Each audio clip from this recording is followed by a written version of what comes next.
హల్లెలూయా హల్లెలూయా హల్లెలూయా. తండ్రి దేవా వందనం, తండ్రి దేవా వందనం, తండ్రి దేవా స్తోత్రం, తండ్రి దేవా స్తోత్రం, తండ్రి దేవా ఆరాధన, తండ్రి దేవా ఆరాధన, యేసు ప్రభువా వందన, యేసు ప్రభువా వందనం, యేసు ప్రభువా స్తోత్రం, యేసు ప్రభువా స్తోత్రం, యేసు ప్రభువా ఆరాధన, యేసు ప్రభువా ఆరాధన, పవిత్రాత్మ దేవా వందన, పవిత్రాత్మ దేవా వందనం, పవిత్రాత్మ దేవా స్తోత్రం, పవిత్రాత్మ దేవా స్తోత్రం, పవిత్రాత్మ దేవా ఆరాధన, పవిత్రాత్మ దేవా ఆరాధన, త్రియేక దేవా వందన, త్రియేక దేవా వందనం, త్రియేక దేవా స్తోత్రం, త్రియేక దేవా స్తోత్రం, త్రియేక దేవా ఆరాధన. త్రియేక దేవా ఆరాధన. హల్లెలూయా హల్లెలూయా హల్లెలూయా హల్లెలూయా హల్లెలూయా హల్లెలూయా హల్లెలూయా హల్లెలూయా హల్లెలూయా హల్లెలూయా హల్లెలూయా హల్లెలూయా హల్లెలూయా. హల్లెలూయా. క్రీస్తునందు ప్రియమైన దేవుని బిడ్డలారా, ఈరోజు మనము ఒక గొప్ప పండగ చేసుకుంటున్నాం. ఈరోజున మనం గొప్ప పండగ, ఆ గొప్ప పండగ పేరేంటంటే యేసు ప్రభుని పరమ పవిత్ర శరీర రక్తముల పండగ. ఏం పండగ? యేసు ప్రభుని పరమ పవిత్ర శరీర రక్తముల పండగ. కనుక దేవుని బిడ్డలారా, అంటే దాని అర్థం ఏంటి? యేసు ప్రభు వారు దివ్య సప్రసాదములో ఉన్నారని అర్థం. యేసు ప్రభు వారు రొట్టెలో శరీర రూపముగా, రసములో రక్త రూపంగా ఉన్నారు అనేది వాక్యము పలుకుతుంది.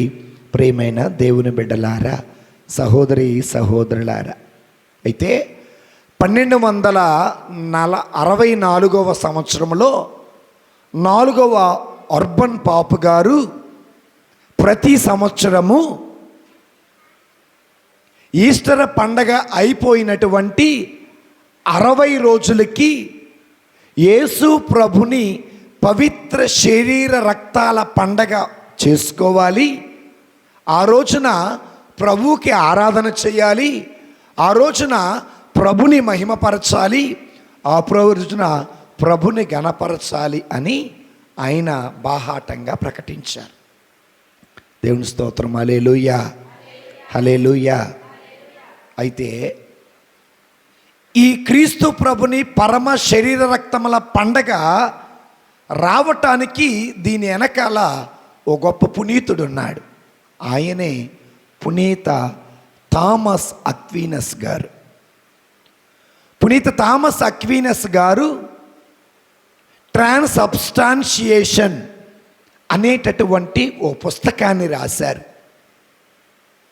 ఆ పుస్తకములో ఈ విధంగా పలుకుతున్నారు: యేసు ప్రభు వారు దివ్య సప్రసాదములో ఉన్నారు. జీవము కలిగినటువంటి యేసయ్య దివ్య సప్రసాదములో ఉన్నారు. కనుక ఆ దివ్య సప్రసాద ప్రభుని స్వీకరించాలి, ఆ దివ్య సప్రసాద ప్రభుని ఆరాధించాలి, ఆ దివ్య సప్రసాద ప్రభుని మహిమపరచాలని పునీత థామస్ అక్వీనస్ గారు పలికారు. అయితే పునీత థామస్ అక్వీనస్ గారు ఈ మాటలు పలకటానికి 2 కారణాలు ఉన్నాయి. మొదటి కారణం ఏంటంటే, బాల్సేనా అనే ప్రదేశంలో జరిగిన సంఘటన. రెండవది పునీత జూలియన్ అనే అమ్మగారి జీవితంలో జరిగిన 2 అద్భుతాలను బట్టి దివ్య సప్రసాదంలో యేసు ప్రభు ఉన్నారన్న సంగతి పలుకుతారు. ఇప్పుడు వినండి జాగ్రత్తగా. మొట్టమొదటిది చాలా జాగ్రత్తగా వినండి, జీవితంలో గుర్తుపెట్టుకోవలసిన సంఘటన. 1263 సంవత్సరం. ఎప్పుడు? క్రీస్తు శకం. హైమావతి ఎప్పుడమ్మా? 1263 సంవత్సరంలో బాల్సేనా అనే ఒక పట్టణములో, అది ఇటలీ దేశంలో ఉంటుంది, అనే ఓ పట్టణములో ఒక అభిషిక్త గురువు దివ్య బలి పూజ సమర్పిస్తున్నారు. కింద కార్పోరల్ వేలు పరిచి రొట్టెను చేతులలోకి తీసుకొని యేసు ప్రభు పలికిన మాట, రొట్టెను తీసుకొని త్రుంచి శిష్యులకిస్తూ, ఇది నా, ఎప్పుడైతే ఇది నా శరీరం అన్నారో, ఆయన చేతులలో ఉన్న రొట్టెలో నుంచి రక్తము బొట్టులుగా ఆ వస్త్రం మీద కారింది. రొట్టెలో నుంచి రక్తం కారటం ఏంటి అనేది ఎవరికి అర్థము కాల. దీనిని వెంటనే ఆ ఫాదర్ గారు బిషప్ గారి దగ్గరికి తీసుకెళ్తే, బిషప్ గారు కొంతమంది సైంటిస్టులను పిలిపించి, ఈ వస్త్రం మీద ఉన్న రక్తపు మరకలు ఎవరియో ఒకసారి మీరు చూడండి అని అంటే, వాళ్ళు అన్నారు, ఈ రక్తపు మరకలు ఎవరివో కాదు, ఇది స్వయంగా యేసు ప్రభుని రక్తపు మరకలే. రొట్టెను విరిచినప్పుడు యేసు ప్రభు వారు పలికినటువంటి మాటలు పలికినప్పుడు ఆ రొట్టెలో నుంచి లేదా ఆ శరీరములో నుంచి రక్తపు బొట్టులు కారాయన్నారు.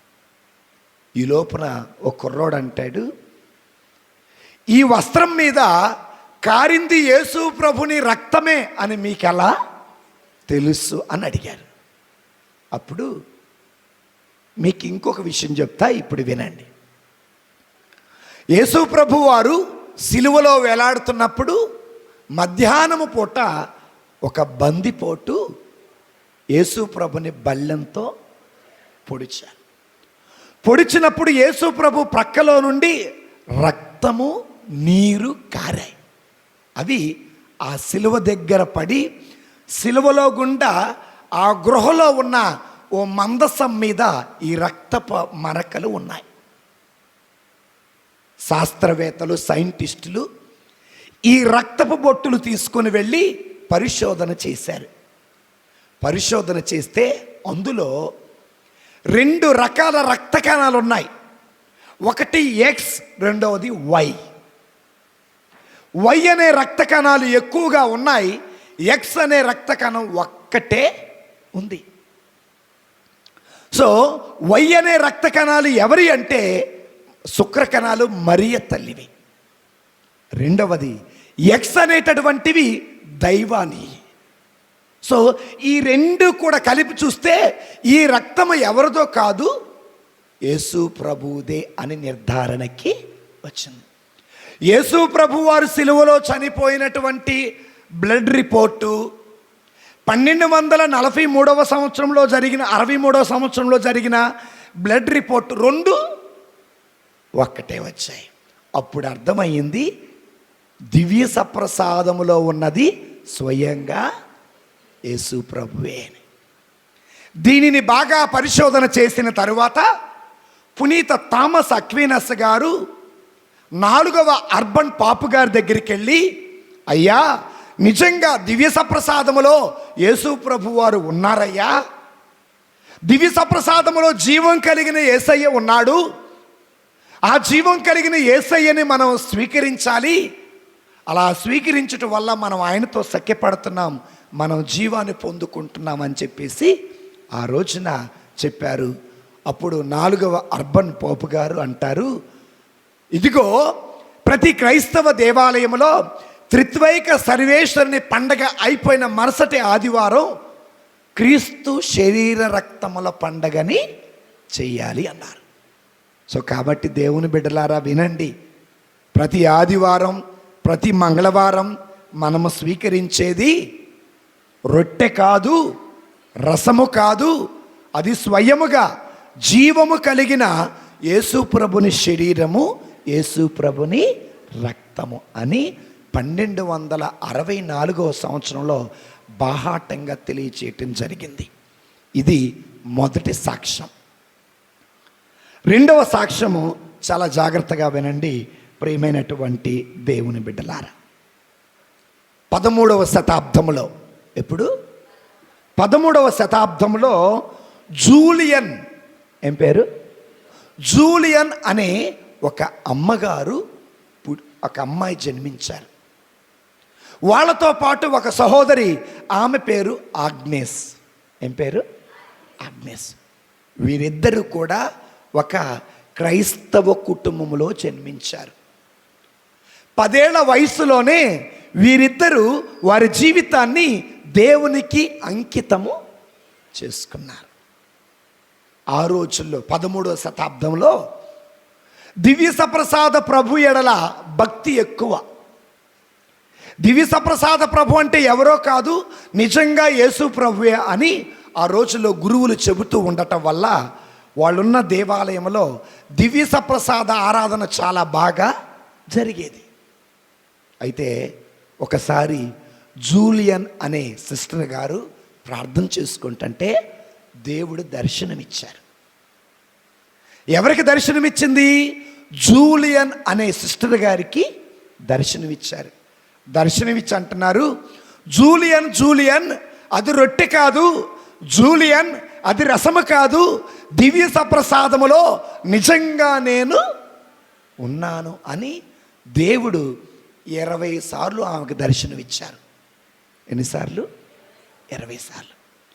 20 సార్లు దర్శనం అయిన తర్వాత ఈ జూలియన్ అనే సిస్టర్ గారు ఒక ఫాదర్ దగ్గరికి వెళ్ళి చెప్తున్నారు, అయ్యా దేవుడు నాకు 20 సార్లు దర్శనమిచ్చారయ్యా.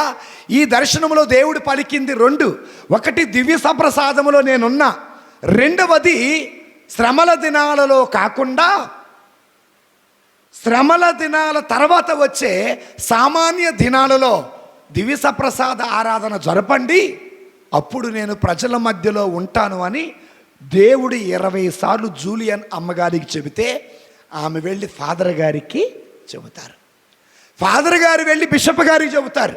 బిషప్ గారు ఏం చెబుతారంటే, తన మేత్రాశ్రమలో ఉన్న అన్ని దేవాలయాలలో ప్రతి సంవత్సరం త్రియేక దేవుని పండగ అయిపోయిన తర్వాత, ప్రతి సంవత్సరం ఈస్టర్ పండగ అయిపోయిన 60వ రోజున క్రీస్తు ప్రభుని దివ్య శరీరక్తాల పండగ జరపాలని ఆయన అందరికీ తెలియచేస్తాడు. అయితే జూలియన్ అమ్మగారితో దేవుడు అంటాడు, త్రియేక దేవుని పండగ అయిపోయిన గురువారం రోజున ఈ పండగ చేయాలన్నారు. గురువారం ఎందుకు అంటే యేసు ప్రభు వారు గురుత్వాన్ని స్థాపించింది గురువారం, ఆదివారం కాదు, పవిత్ర గురువారం. యేసు ప్రభు వారు దివ్య సప్రసాదాన్ని స్థాపించింది గురువారం. యేసు ప్రభు వారు శిష్యుల పాదాలు కడిగింది గురువారం. యేసు ప్రభు వారు నూతన ఆజ్ఞ ఇచ్చింది గురువారం. అన్నీ ఆ రోజు జరిపాయి. కాబట్టి నాకు మాత్రం దివ్య సప్రసాద ఆరాధన జరిగేలాగన గురువారం పెట్టమన్నారు. అంటే ఆ రోజుల్లో 25 దేశాలు గురువారం రోజున త్రియేక దేవుని పండగ అయిపోయిన తర్వాత వచ్చే గురువారం రోజున ఈ దివ్య సప్రసాద పండగ చేసేవాళ్ళు. అయితే మరి గురువారం జరపాలగా ఫాదర్ గారు, ఆదివారం ఎందుకు జరుపుతున్నారు అని అడిగారు. అప్పుడు అన్ని దేశాలలో గురువారం అనేది సెలవు దినము కాదు, అన్ని దేశాలలో గురువారం సెలవు దినము కాదు. కాబట్టి పోపు గారు ఏం చేశారంటే దానిని ఆదివారానికి మార్చారు. ఆదివారం రోజున అన్ని దేవాలయాలలో దివ్య సప్రసాద ఆరాధన జరగాలి. జరుగుట వల్ల యేసు ప్రభు వారికి మహిమ కలుగుతుంది, మనము దీవించబడతామని దివ్య సప్రసాద పండగను స్థాపించి ఆ రోజున ఆరాధన జరపమని చెప్పారు. Praise the Lord. ఇప్పుడు నిద్రపోయాడు, గట్టి చప్పడకూడదా?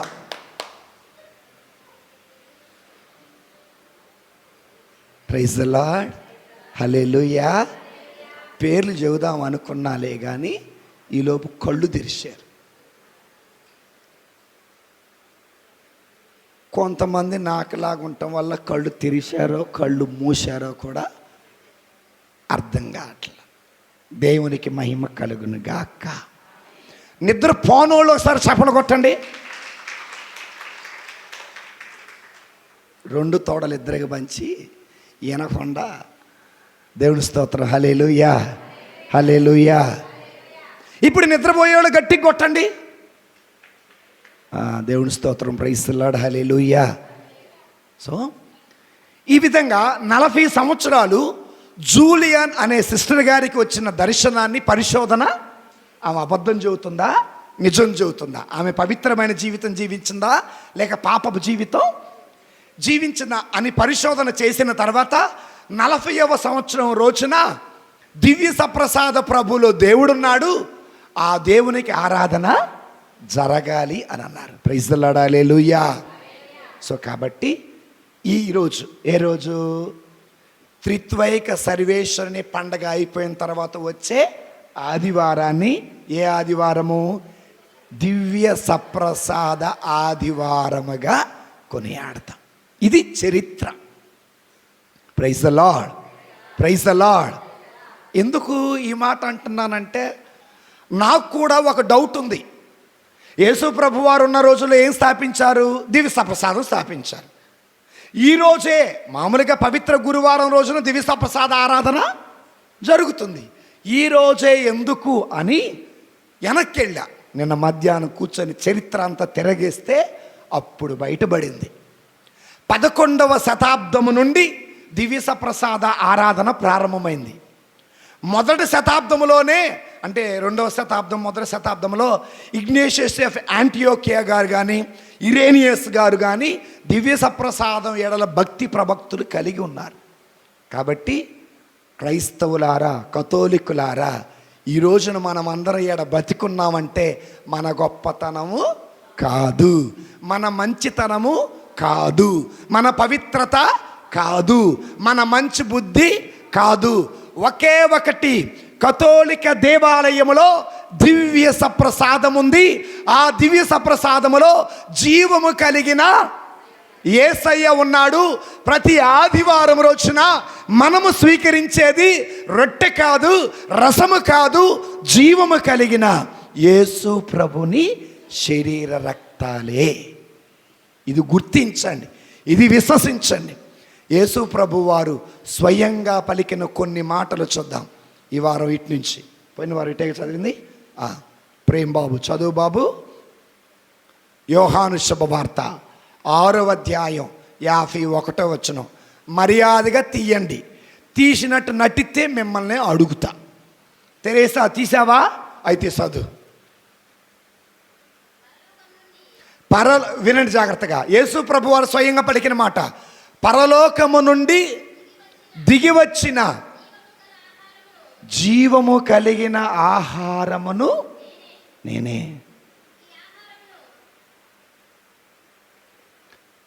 పరలోకము నుండి దిగివచ్చిన జీవం కలిగిన ఆహారమును. ఇక్కడ 2 పదాలు వాడదాం. ఒకటి జీవం కలిగిన ఆహారము, తర్వాత ఆహారం ఎవరట? నేనే. ఇక్కడ నేనే అంటే యేసు ప్రభు. ఆ నేనే అని యేసు ప్రభు మనందరికీ ఏ ఆహారం అయ్యాడు? జీవాహారం అయ్యాడు. అంటే యేసు ప్రభు వారు తన శరీరాన్ని మన ఆత్మకి ఆహారంగా ఇచ్చాడు, తన రక్తాన్ని మన ఆత్మకు పానంగా ఇచ్చాడు. గొప్ప విషయం చెబుతా వినండి. యేసు ప్రభు వారు జీవం కలిగిన వాడు కాబట్టి తన జీవము కలిగిన తన శరీర రక్తాలను మనకిచ్చి మనల్ని జీవంతో నింపుతున్నాడు. Praise the lord.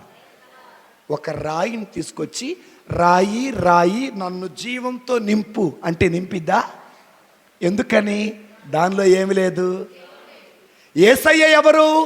పరలోకము నుండి దిగి వచ్చిన జీవం కలిగిన ఆహారం. అంటే తనను తాను ఆహారముతో పోలుస్తున్నాడు. ఏంటి ఆహారం అంటే? దివ్య సప్రసాదమే ఆహారం. దివ్య బలి పూజలో మీరు పొందుకునేదే ఆహారం. చదవమ్మా తర్వాత. ఈ ఆహారమును ఎవడైనా భుజించినచో వాడు నిరంతరము. ఇక్కడ చూడండి, యేసు ప్రభు వారు నిరంతర జీవి అయి ఉన్నాడు. ఆయన శరీరమును ఆయన రక్తమును పానము చేయుట వల్ల మనం కూడా నిరంతరము జీవించే బిడ్డలుగా ఉన్నాం. ప్రైజ్ ది లార్డ్, హల్లెలూయా. ఇప్పుడు చెప్పండి, దివ్య సప్రసాదములో ఉంది ఎవరు? జీవము కలిగిన యేసయ్య. దయచేసి రొట్టెలా తినకండి, ప్రసాదములా తినకండి, రసములాగా తాగమాకండి, తినగాకండి. అది ఒక ప్రసాదము కాదు, స్వయంగా జీవాహారం. Praise the Lord. 53వ వచనం చదువుకుందాం. మౌనిక, యేసు, మైకు, యేసు వారికి మీరు మనుష్య కుమారుని శరీరమును భుజించి, జాగ్రత్తగా అండి, మనుష్య కుమారుని శరీరమును భుజించి. ఒక్క నిమిషం ఆగమ్మా. రొట్టెను భుజించి అన్నారా, శరీరమును భుజించి అన్నారా? రొట్టెను తీసుకొని స్తుతించి త్రుంచి శిష్యులకిస్తూ, ఇదినా ఆనాడు శిష్యులకి ఇచ్చింది శరీరమే. ఈ రోజున దివ్య బలి పూజలో మనం స్వీకరించేది కూడా శరీరమే. అది గుర్తుపెట్టుకోండి. నా శరీరమును భుజించి ఆయన రక్తమును త్రాగిననే తప్ప, ఆయన రక్తమును త్రాగిననే తప్ప, ఆయన రక్తమునను త్రాగిననే తప్ప. ఒక్క నిమిషం బ్రేక్. తప్ప ఏంటిది? తప్ప అంటే అర్థం తెలుసా? తాగితేనే నీలో జీవం, తాగకపోతే నీలో జీవము.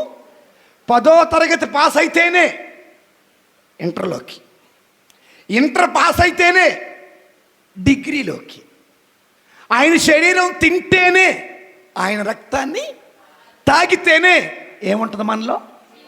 జీవం ఉంటుంది. ఆయన శరీరమును తినకుండా, ఆయన రక్తాన్ని తాక్కుండా జీవమునిచ్చిన పరమపిత అంటే రాదు.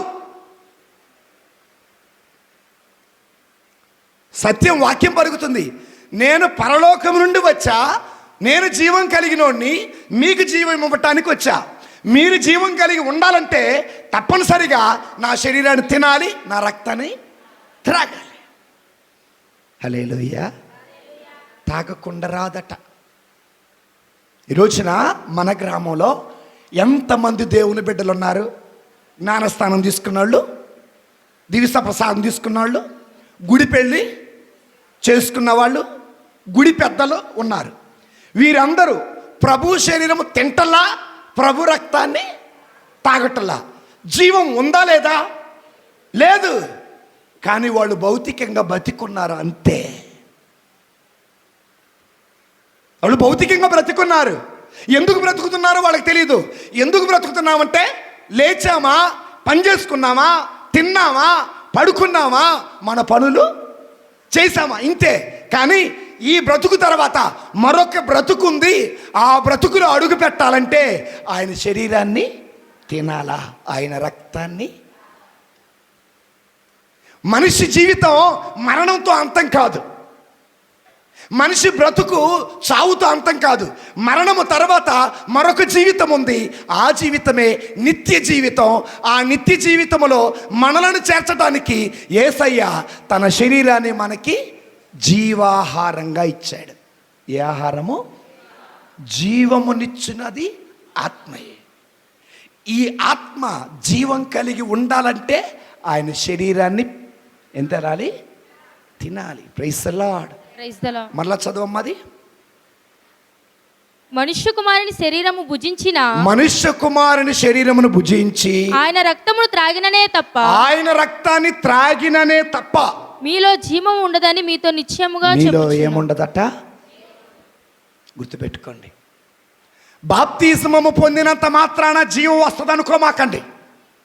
గుడి పెళ్లి చేసుకున్నంత మాత్రాన జీవం వస్తుంది అనుకోమాకండి.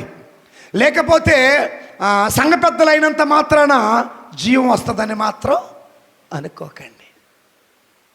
తప్పనిసరిగా ఆయన శరీరాన్ని తినాలి, ఆయన రక్తాన్ని పానము చేయాలి. ఎవరైతే ఆయన శరీరము తినుటలేదో, ఎవరైతే ఆయన రక్తమును పానము చేయటలేదో వారిలో ఏమి లేదు? ఏమి లేదు? గట్టి చెప్పాలి. మనలో చాలామంది గుడికి వస్తున్నారు కానీ దివ్య ప్రసాదం తీసుకోవట్లే. తీసుకోండి, సిద్ధపడండి. ఓ మంచి పాప సంకీర్తన తీయండి, దివ్య ప్రసాదాన్ని. ఒకవేళ మనము ఇప్పటికిప్పుడే చనిపోయామనుకో, దివ్య సప్రసాదం తీసుకున్న వెంటనే ఇక్కడికిక్కడే చనిపోయామనుకో మన ఆత్మజీవం కలిగి ఉంటుంది. దేవదూతలు వస్తారు పరలోకానికి. ఏమేరమ్మా? Praise the Lord. Hallelujah, hallelujah. అందుకే నా శరీరమును భుజించి నా రక్తమును త్రాగిననే తప్ప, తాగితేనే, జ్ఞానస్థానం తీసుకుంటేనే రక్షణ, తీసుకోపోతే రక్షణ. విశ్వసించిన వాడికి జ్ఞానస్థానం, విశ్వసించిన వాడికి జ్ఞానస్థానం లేదు. అలాగే ఆయన శరీరము తింటేనే, ఆయన రక్తాన్ని తాగితేనే. హల్లెలూయా, హల్లెలూయా. తర్వాత వచనం చదవమ్మా ఉషా. 54వ వచనం. నా శరీరమును భుజించి నా రక్తము పానము చేయువాడు ఏ జీవం పొందుతాడు? నిత్య జీవం. అంటే ఎక్కడ ఉంటుంది ఇది? పరలోకంలో, భూలోకంలోనా, పాతాళలోకంలోనా? యేసయ్య ఇక్కడ పలికింది పరలోకంలో. నిత్య జీవాలు రెండు, ఒకటి పరలోకం, రెండవది నరకం. ఎందుకంటే నరకంలో కూడా అగ్ని ఆదులు పురుగు. కానీ దేవుడు నరకాన్ని నిత్య జీవంతో పోల్చలా, పరలోకాన్ని మాత్రమే నిత్య జీవంతో పోల్చాడు. అంటే మనం నిత్య జీవం పొందుకోవాలంటే ఎక్కడికి వెళ్ళాలా? మందు తాగితే నిత్య జీవానికి పోం, గంజాయి తాగితే నిత్య జీవానికి పోం, సిగరెట్లు తాగితే నిత్య జీవానికి పోం. యేసు ప్రభు శరీరమును తిని ఆయన రక్తమును తాగిననే తప్ప. Praise the lord. Hallelujah, hallelujah. చదువమ్మా మరలా ఉషా. నా శరీరమును భుజించి నా రక్తమును పానము చేయువాడు నిత్య జీవము పొందును. తర్వాత చదమ్మా. ఏ దినాన? అంతిమ దినము. అనగా ఎప్పుడు? ఆయన వస్తాడు రెండవ రాకడలో, వచ్చినప్పుడు మనల్ని లేపుతాడు. ఇది ఒకటి. సో ఒకటి, ఆయన పరలోకం నుండి దిగి వచ్చాడు, రొట్టెని శరీరంగా మార్చాడు, రసాన్ని రక్తంగా మార్చాడు, మనకి జీవాన్ని. రెండవది, ఇచ్చిన దేవుడు అంటాడు మీరు తినాలా, తింటేనే మీకు జీవం, దీనిని తిన్నవారు నిత్య జీవం చేరుకుంటారు అన్నారు. తర్వాత ఇంకో పదం ఉంటుంది. నెక్స్ట్ ఎవరు చదవమ్మా? 56వ వచనం చదవమ్మా.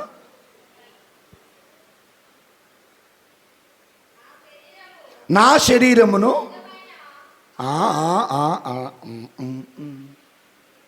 నా శరీరము ఆడదే ఉందా? 55.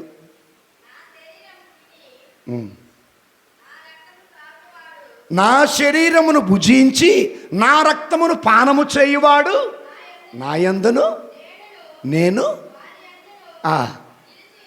చాలండి. ఇంకొక ఆశీర్వాదం మనం పాట పాడుకుంటాం కదా. ఏ పాట? నీవు నా తోడు ఉన్నావయ్యా. అంటే దేవుడు మనతో ఉన్నాడు, మనం దేవుడితో ఉన్నాం. ఎలా?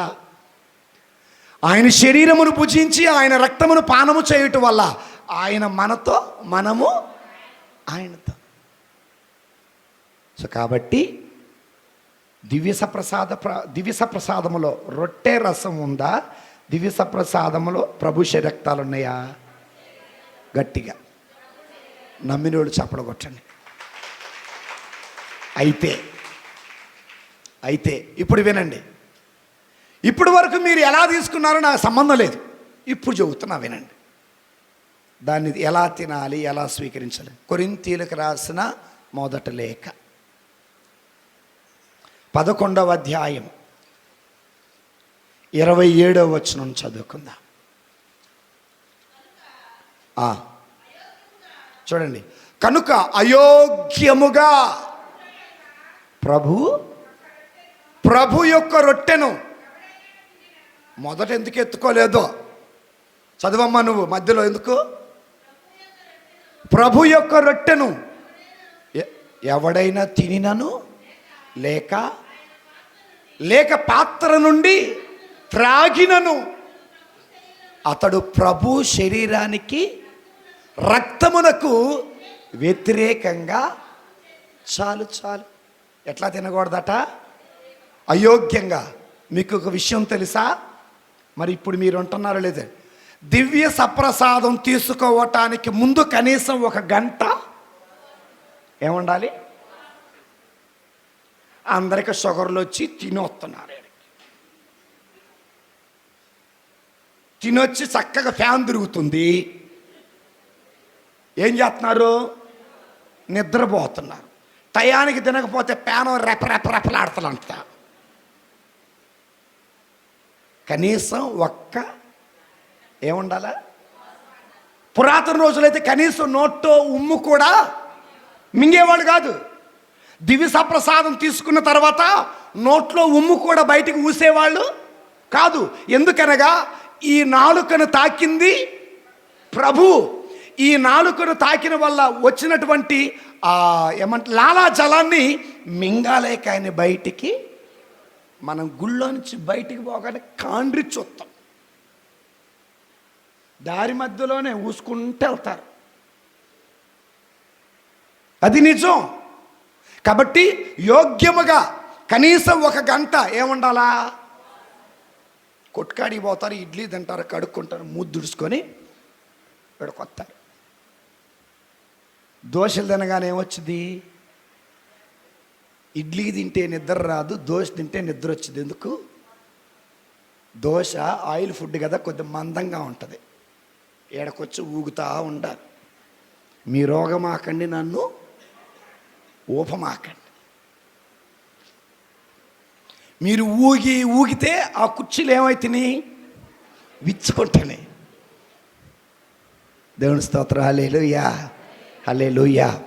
సో కాబట్టి అయోగ్యముగా అంటే కనీసం 1 గంట ముందైనా ఏముండాలా? ఉపవాసం ఉండాలి. దివ్య సప్రసాదం తీసుకున్న తర్వాత నీళ్లు తాగండి. బయట ఉమ్మి ఎక్కడ? ఎందుకనగా నీ నాలుకను తాకింది ప్రభుని శరీరం, ప్రభుని రక్తం. దాన్ని బయటికి మనము ఉమ్మేయకూడదు, తప్పది. నువ్వు తిన్నది ప్రసాదం కాదు కదా, నువ్వు తిన్నది రొట్టె కాదు కదా, నువ్వు తిన్నది రసం కాదు కదా, నువ్వు తిన్నది ప్రభు శరీరం కదా. నీకంటే విలువైన వాడు, జీవం కలిగిన వాడు నా ప్రభు అయినా యేసయ్య. సో నువ్వు నాలుక మీద తీసుకొని, నాలుక మీద పెట్టుకొని తర్వాత బయటికి వెళ్ళి ఈ లాలాజలం అంతా మింగకుండా ఊస్తే ప్రభుని ఊసినట్టే. హల్లెలూయా, హల్లెలూయా. అందుకే అయోగ్యంగా ఏం తినాలా? ప్రభు శరీరక్తాలు తినుట వల్ల దేవునికి వ్యతిరేకంగా ఏం చేస్తున్నారు? పాపం చేస్తున్నారు. ఇది మొదటిది. తర్వాత ఇంకొంతమంది ఉన్నారు. నెక్స్ట్ చదువమ్మా. ఇప్పుడు నువ్వు అయిపోయింది నీ. నెక్స్ట్, కనుక ప్రతి వ్యక్తియు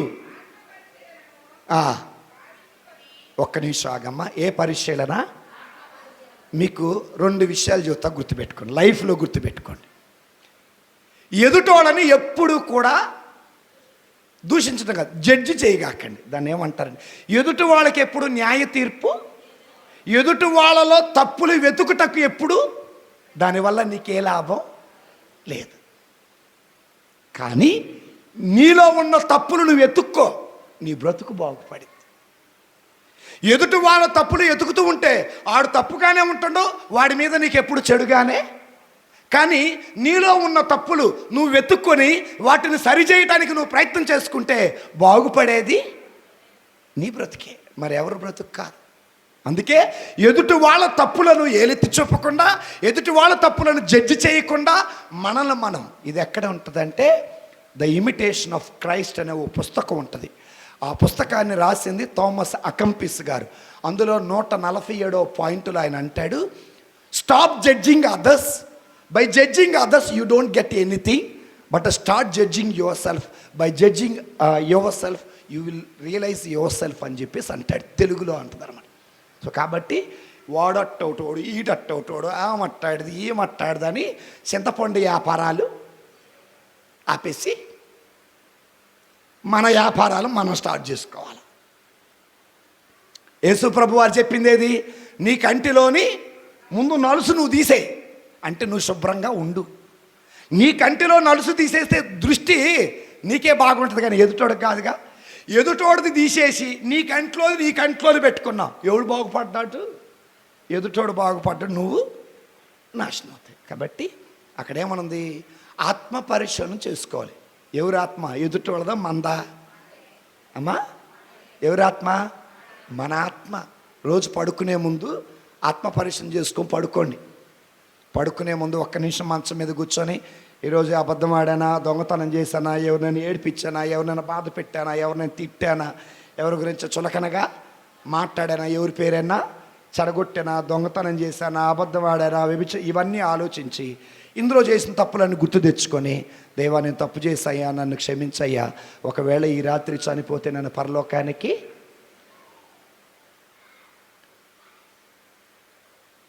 ఇగ్నేషియస్ ఆఫ్ లయోలా అనే ఓ పునీతుడు అంటాడు, నువ్వు ప్రార్థన చేయకపోయినా పర్వాలేదు, కానీ నిన్ను నీవు ఆత్మ పరిశోధన చేసుకోవటం మాత్రం, ఆత్మ పరిశోధన ప్రార్థన కంటే కూడా విలువైనది. ప్రతిరోజు పడుకునే ముందు నిన్ను నీవు పరిశీలించుకో. నీ భర్తతో ఎలా ఉన్నావు, భార్యతో ఎలా ఉన్నావు, బిడ్డలతో ఎలా ఉన్నావు, నీతో నువ్వు ఎలా ఉన్నావు, దేవునితో ఎలా ఉన్నావు, ఇవన్నీ పరిశీలించుకొని సుబ్బులమ్మా అప్పుడు లేగవాలి నిద్ర.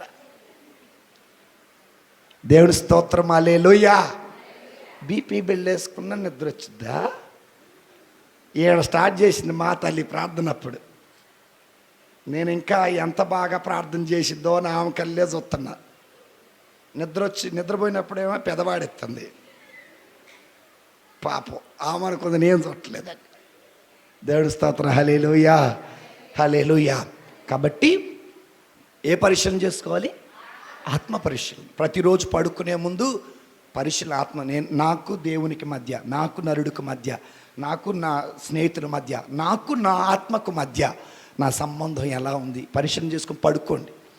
సో ఇది అందుకే ఆత్మ పరిశీలన చేసుకొని ప్రభు శరీర రక్తాలు తినాలి. తర్వాత చదవమ్మా, నెక్స్ట్ ఎవరు? ఇక ముగిద్దాం.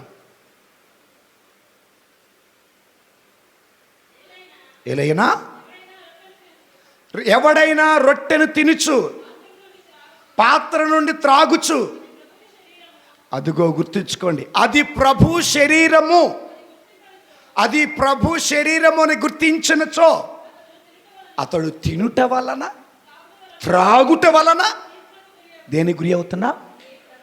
ఇప్పటి వరకు మీలో చాలామంది రొట్టెలాగా తినుంటారు, తప్పనిసరిగా మనకేమొచ్చుది? మీలో చాలామంది రసంలాగా తాగుంటారు, మన మీదకి ఏమొస్తుంది? తీర్పు వస్తుంది. అందుకే రొట్టెలాగా తినకండి, రసంలాగా పానం చేయకండి.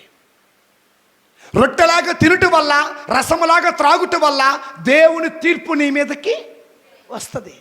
అందుకే దానిని ఎలా గుర్తించాలా? ప్రభుని శరీరం. తర్వాత చదవండి, ముగిద్దాం.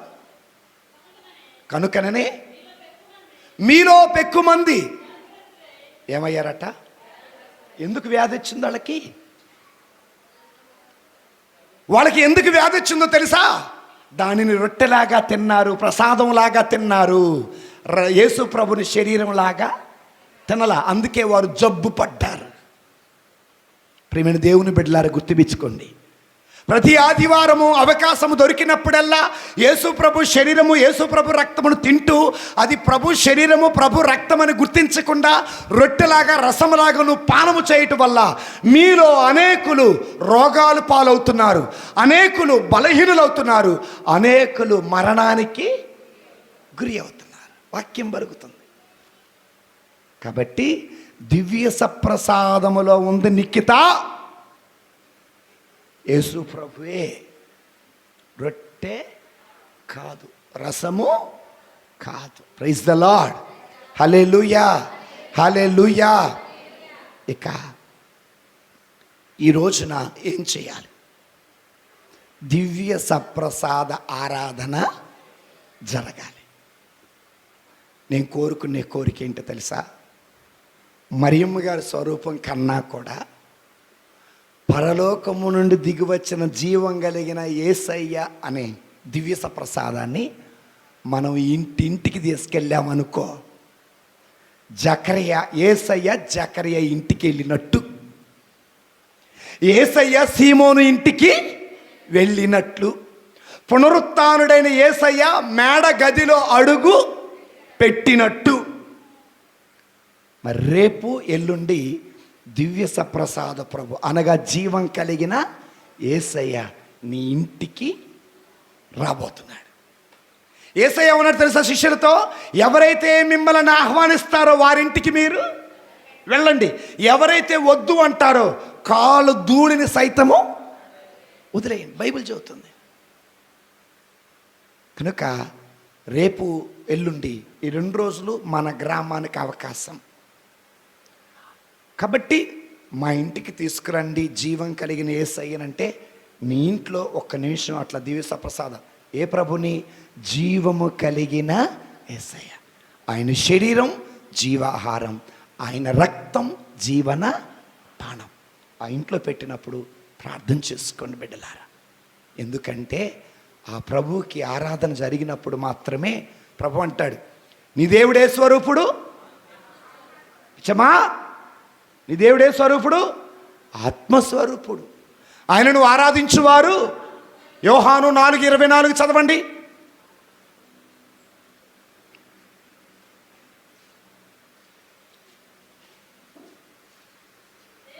దేవుడు ఆత్మస్వరూపి కనుక ఆయనను ఆరాధించువారు ఆత్మయందను సత్యమందను.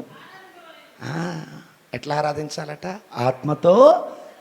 సో యేసయ్య ఎవరింటికి రాబోతున్నారు? ఆ యేసయ్య నువ్వు ఎలా ఆహ్వానిస్తావు? బిషప్ గారిని అయితే బ్యాండ్ మేళం పెట్టి ఆరాధిస్తారు. మరి అంతకంటే గొప్పోడు ఎవరు? మరి ఆయన ఎట్టా ఆహ్వానించాలా? కొంతమంది అయితే వస్తున్నారా, ఆ స్టూల్ వేసి పెట్టి పెట్టి పెట్టి. అందరికంటే గొప్పవాడు, సర్వసృష్టికర్త, సర్వాంతర్యామి, సకల జ్ఞానము కలిగిన వాడు, సర్వశక్తిమంతుడు, సకల జీవకోటి వర ప్రదాత నీ ఇంటికి వస్తున్నాడు. ఎంత హ్యాపీగా స్వీకరించాలో తెలుసా? అంత సంతోషంగా దేవుడే నీ ఇంటికి వస్తున్నాడంటే అంత గొప్ప భాగ్యం ఎవరికి ఉంటుందండి? ఎలా వస్తున్నాడు? దివ్య సప్రసాద రూపంలో వస్తున్నాడు. చిన్న జరిగిన ఓ సంఘటన చెప్పి దివ్య సప్రసాదంలో దేవుడు ఉన్నాడా లేడా అని చెప్పి ముగిస్తా. మీ అందరికీ పాదువాపురి లేచావు, పాదువాపురి అంతోని వారు తెలిసే ఉంటుంది. తెలుసా? తెలీదా? ఇటు పక్క ఉంటుంది మన గుళ్ళో వెనకాల స్వరూపం, ఇటు పక్క ఉంటుంది అంతోని వారి స్వరూపం ఉంటుంది. పాదువాపురి అంతోని వారు. నైట్ డ్యూటీ చేసావా ఏంటి? పాదువాపురి అంతోని వారు. పాదువాపురి అంతోని వారు రిమిని అనే ప్రదేశానికి దేవుని వాక్యము బోధించటానికి వెళ్ళారు. అక్కడ నాకు లాంటి ఓ పనికి మానోడు అంటాడు, దివ్య సప్రసాదములో యేసయ్య లేడు, అది ఒక రొట్టె మాత్రమే అన్నాడు. అప్పుడు పాదువాపురి అంతోని వారు అంటారు, లేదు లేదు, దివ్య సప్రసాదములో యేసు ప్రభు వారు ఉన్నారు, నేను నిరూపిస్తా, పందెం కాసుకుందామా అన్నారు. ఏం పెట్టారు ఇప్పుడు? నిఖిత ఏం పెట్టారు? పందెం పెట్టారు. ఏంటా పందెం అంటే, ఒక వ్యక్తికి గాడిద ఉంది, ఆ గాడిదకి 3 రోజులు పాటు గడ్డి వేయకండి, మేత వేయకండి. 3 రోజులు అయిన తర్వాత నేను దివ్య సప్రసాదాన్ని తీసుకొని వచ్చి ఒక టేబుల్ మీద పెడతా, మీరు గడ్డి మోపుని తీసుకొచ్చి అక్కడ పెట్టండి. ఇప్పుడు గాడిదని విప్పండి. గాడిదన కనుక గడ్డి దగ్గరికి వెళ్ళిందా? దివ్య సప్రసాదంలో యేసయ్య.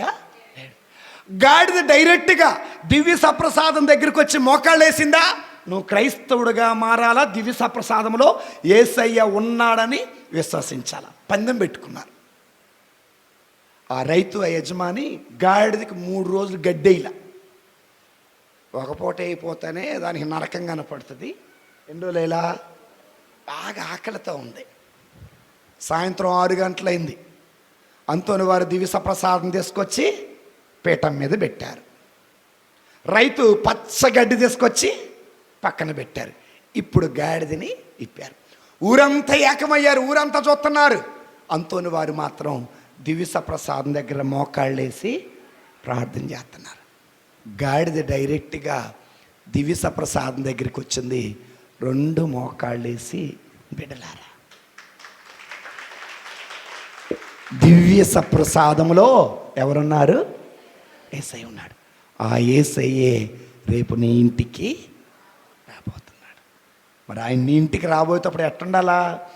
బట్టలన్నీ చుట్టి దాని మీద బెడ్షీట్ పరిచి కసువు మూలకి ఊడ్చి సాంబ్రాణి కడ్డి వెలిగించి, ఎందుకు? ఈ ముక్కిపోయిన వాసన రాకుండా. దయచేసి అట్లా చేయకండి. ఆనాడు యూదులు యేసయ్యని ఎలా ఆహ్వానించారు?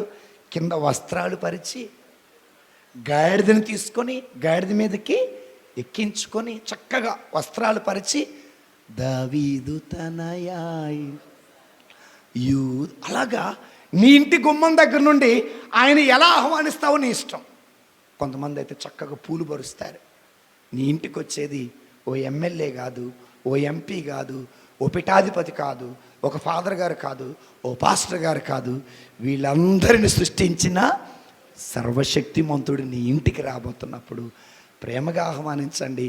కుటుంబమంతా మోకరించండి, ఆయనకు ఆరాధన చేయండి. ఆ దేవుడు మిమ్ము దీవించును గాక. పితా పుత్ర పవిత్రాత్మ నామమున ఆమేన్. విశ్వాస ప్రమాణము. పరలోకమును భూలోకమును